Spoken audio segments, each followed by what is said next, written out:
안녕하세요. 여의도 산재전문노무사 정경국 노무사입니다. 오늘의 주제는 코로나19 사태로 인해서 갑자기 늘어난 택배 물량으로 인해서 택배 기사가 최근에 과로사했던 사건을 접하면서 택배 기사에 대한 산재보험 적용 관계가 어떻게 되고 있는지에 대해서 여러분들께 그 핵심 쟁점을 중심으로 설명드리도록 하겠습니다. 현재 우리나라의 산재보험제도는 기본적으로 사업주가 고용한 근로자가 혜택을 받도록 만들어진 제도입니다. 그래서 산재보험료는 사업주가 납입을 하고 납입된 보험료를 현재 정부 산하기관인 근로복지공단에서 그 기금을 관리하고 있다가 그 사업주의 지휘감독을 받는 그 근로자가 산재사고가 발생을 하면 또 정부의 그 기금을 관리하고 있는 근로복지공단에서 지급 결정을 하는 그런 형태로 산재보험제도가 운영되고 있습니다. 결국은 사업주를 제외한 그 근로자가 산재보험상의 혜택을 받는 것을 기본적인 그 골자로 하고 있습니다. 그러면 여기서 자기 사업을 영위하고 있는 자를 제외한 모든 사람은 근로자로 볼 수 있는가? 답은 아니다입니다. 상식적으로 생각하면 사업주가 아니면 다 근로자다라고 봐야 되지 않느냐라고 생각할 수 있겠지만 우리 법 체계상으로는 사업주도 아니고 근로기준법상 근로자로 보호받지도 않는 그 형태의 근로자가 중간 정적에 있습니다. 그게 바로 보시는 바와 같이 산재보험법에서 규정하고 있는 특수형태 근로자라고 분류되어져 있는 근로자분들이 있습니다. 그러면 왜 산재보험법에서 이렇게 특수형태 근로자 분류하고 있느냐라고 하면 현재 이분들은 근로계약의 형식을 불문하고 근로 형태는 근로자와 유사하게 노동을 제공하고 있지만 근로기준법상 보호받지 못하는 근로자로 분류되어져 있기 때문에 산재보험법상으로 이분들의 산재사고와 관련된 보호를 하기 위해서 예외적으로 산재보험법상 보호하고 있는 영역의 근로자로 볼 수가 있다는 것입니다.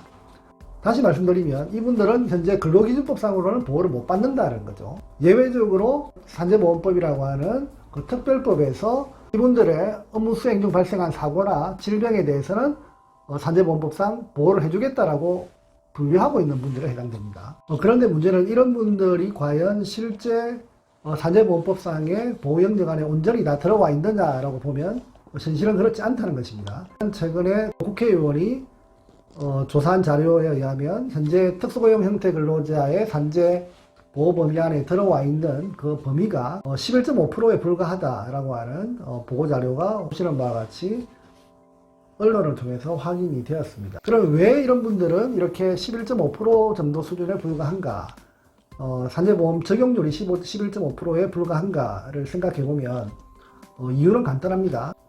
제도적으로는 특수형태 근로자는 산재보험을 가입하지 않아도 산재보험의 적용 범위 안에 들어간다라고 하지만 예외적으로 적용 제외 신청을 할 수 있도록 제도가 마련되어져 있습니다. 그러면 이분들이 만약에 내가 적용을 안 하겠다라고 하면 적용에서 빠진다는 거죠. 그러면 이분들은 왜 적용을 안 하겠다라고 의사표시를 하느냐? 기존의 사업주 입장에서는 이분들은 근로기준법상 보호받지 않는 근로자다라고 하는 생각을 갖고 있었기 때문에 이분들이 산재보험에 적용되도록 하는 것을 원하지 않는 경우가 많습니다. 게다가 산재보험료도 기존에 한 번도 납입을 안 하다가 제도가 바뀌어서 50%를 납입해야 될 상황이 왔다고 하면 그 사업주가 이 해당 근로자를 직간접적으로 압박을 가해서 산재보험 가입을 하지 않도록 내지는 못하도록 유도를 해서 결국 적용이 제외되는 형태가 발생하고 있다는 것이죠. 그래서 현재 한 5년간 평균적으로 봐서 11.5%에 불과한 산재보험 적용률을 가지고 있는 상태다라고 하는 그런 실태가 확인되고 있습니다.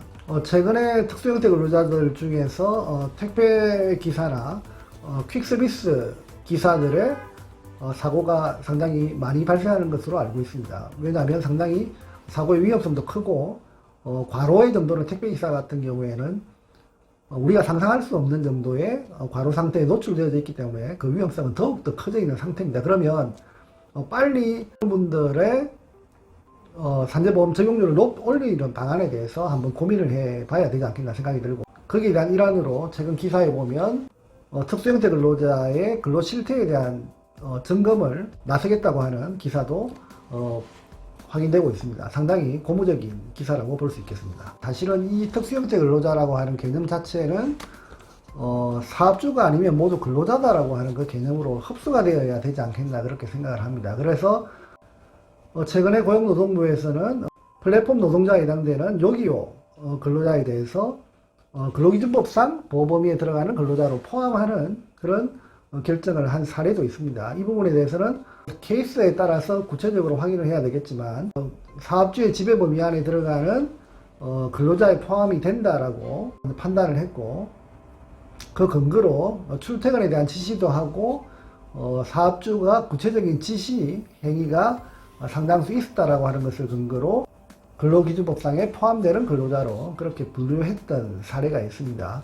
현재 특수형태 근로자들이 헌법소원한 내용이 있는데, 그 헌법소원을 하게 된 내용의 핵심은 왜 일반 근로자는 산재보험료 보험료를 내지 않는데 왜 우리 특수형태 근로자는 산재보험료를 내야 되느냐, 그 50%에 대한 부담에 대한 그 근거가 무엇냐라고 하는 문제제기를 헌법소원을 현재 제기한 상태에 있습니다. 그래서 일반 근로자와 동일하게 50%에 대한 그 부담, 산재보험료 납입 50%에 대한 그 부담을 정부에서 지원해주는 그런 제도가 현재 준비 중에 있는 것으로 알고 있습니다. 오늘은 그 최근에 택배 기사의 과로사 사건을 보면서 일반적으로 택배 기사가 특수형태 근로자로 분류가 되면서 이분들의 어떤 산재보험 혜택을 일반 근로자와 다르게 적용되고 있는지에 대한 그 내용에 대해서 한번 짚어보는 시간을 가졌습니다. 감사합니다.